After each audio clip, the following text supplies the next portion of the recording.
Here's something that doesn't get talked about enough.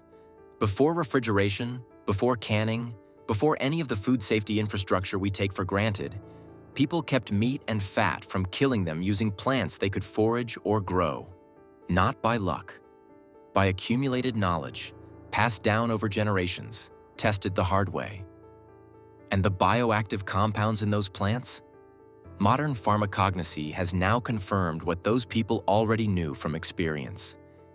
We're looking at 10 of those plants today, starting with one that's probably in your kitchen right now and finishing with one most people have only ever seen as a condiment.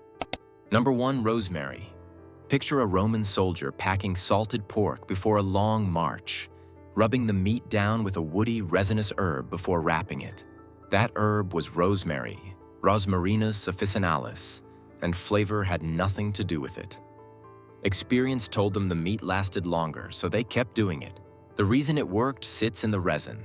Rosemary leaves carry rosmarinic acid and carnosic acid, two polyphenols that disrupt bacterial cell membranes and slow lipid oxidation, which is the process that turns fat rancid. Rancid fat isn't just unpleasant.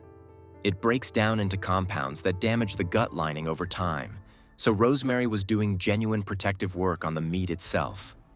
Carnosic acid also crosses into circulation after you eat it, and it's got documented anti-inflammatory activity in the gut.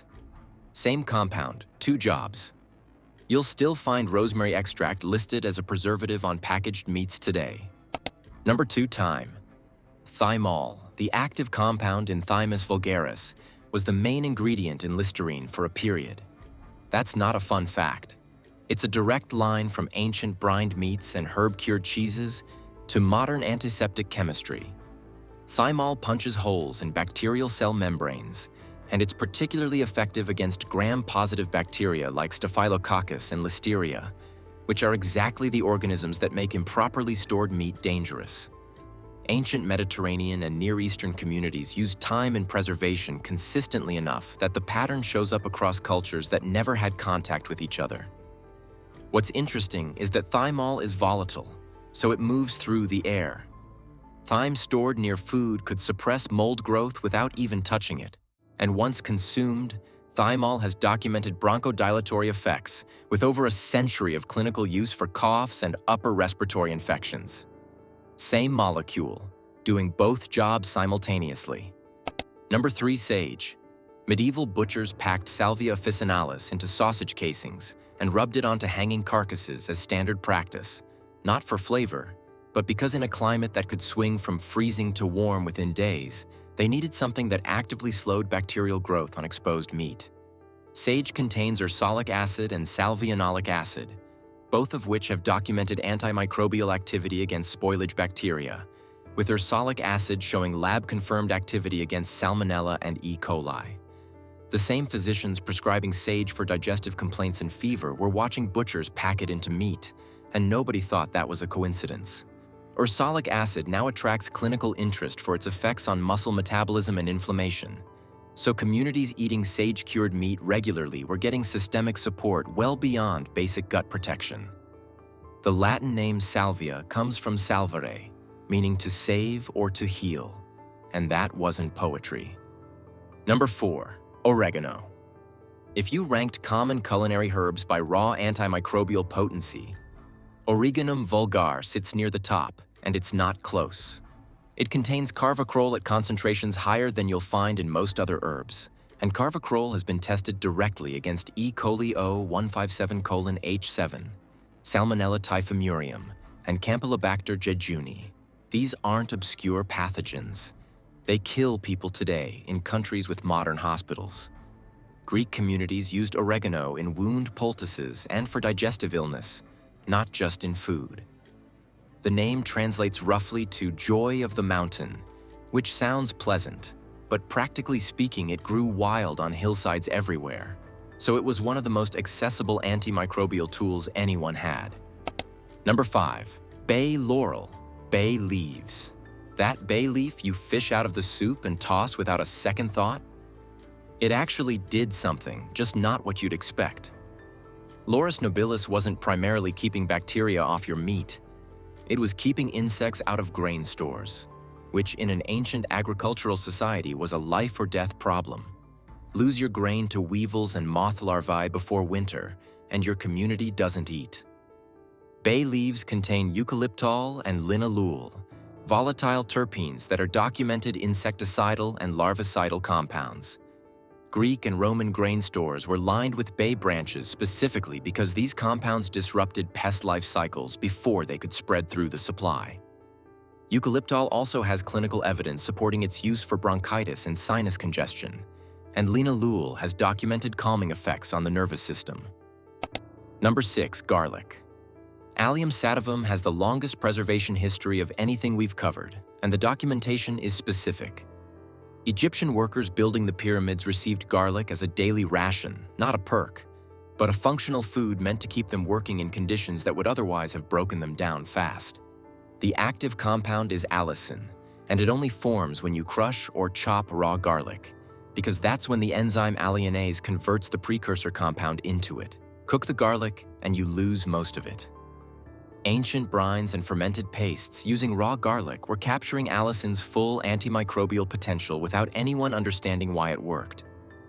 Allicin disrupts the sulfur-based enzymes bacteria need to function, and it's been tested against Staphylococcus aureus, Escherichia coli, Candida albicans, and antibiotic-resistant strains. The same sulfur chemistry also reduces platelet aggregation and supports cardiovascular function, so the food safety practice was delivering systemic circulatory support as a side effect. Pasteur confirmed garlic's antibacterial properties in the laboratory in 1858, which was already thousands of years behind the people who'd figured it out empirically. Number 7, cloves. Syzygium aromaticum was worth more than gold by weight at points in the spice trade, and that wasn't about flavor. Arab traders figured out that cloves in meat preparations could extend shelf life long enough to survive a journey from Southeast Asia to Mediterranean markets, and that economic advantage drove the entire trade network. The active compound is eugenol, and it hits bacterial cell membranes, inhibits fungal growth, and slows fat rancidity through its antioxidant activity. Dentists still use eugenol in temporary fillings today because it blocks sodium ion channels in nerve cells, numbing tissue directly. So the same jar of cloves sitting in a medieval kitchen was doing preservation work on the meat and pain management for infected gums. Number 8, mustard seed. Mustard seed shows up in Roman pickling recipes, and it's still in every commercial pickle jar today. Most people figure it's there for flavor, but crack or grind a seed of Sinapis alba or Brassica nigra, and you trigger a chemical reaction that's got nothing to do with taste. Glucosinolates and the enzyme myrosinase sit separately inside the seed, and when the cell wall breaks, they combine and release isothiocyanates, potent antimicrobial compounds that suppress the bacteria that would turn a brine dangerous. That's a plant defense system, and ancient people were redirecting it toward food safety without knowing the chemistry behind it. Those same isothiocyanates have documented activity against H. pylori, the bacterium behind most stomach ulcers, and they activate liver enzymes that neutralize carcinogens. The mustard poultice used for chest congestion worked through the same volatile compounds, irritating mucous membranes enough to promote drainage and circulation. Number 9, juniper berries. Juniperus communis is what gives gin its flavor, but that's a pretty recent use of a plant with a much more serious job. In northern and subarctic communities, juniper berries preserved game meat in conditions where drying wouldn't work because of humidity and fuel for extended cooking was scarce. The berries contain alpha-pinene, terpinin-4-ol, and sabinine, terpene compounds with documented antimicrobial and antifungal activity. Northern communities smoked meat over juniper branches, packed berries into stored game fat, and fumigated storage spaces with juniper smoke.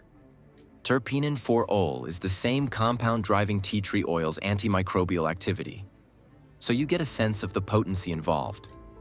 Clinical evidence also supports juniper's traditional use for urinary tract infections because terpinin-4-ol acts directly against the uropathogens responsible. Number 10, horseradish root. Armoracia rusticana is the most chemically aggressive plant on this list, and grating fresh horseradish root makes that obvious fast. Your eyes water, your sinuses clear, And that's not incidental. It's the same glucosinolate myrosinase reaction mustard seed uses, but the concentrations of allyl isothiocyanate produced are far higher, volatile enough to irritate your respiratory tract from several inches away. Slavic and Germanic communities packed horseradish into meat and brines because those compounds suppressed bacterial growth at room temperature, which mattered a lot in climates where summer heat made fresh meat genuinely dangerous to keep. Allyl isothiocyanate works by alkylating bacterial proteins, chemically disrupting the machinery bacteria need to function, and it's been tested against Listeria, E. coli, and Salmonella at concentrations you'd actually hit through normal food prep.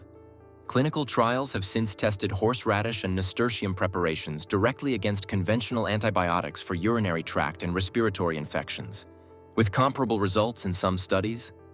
Open your spice cabinet and you're looking at a preserved record of that knowledge. Rosemary extract is still on packaged meat labels. Thymol is still in antiseptic products. Allicin is still being studied for drug-resistant infections. None of that is coincidence. If you want more of this, subscribe.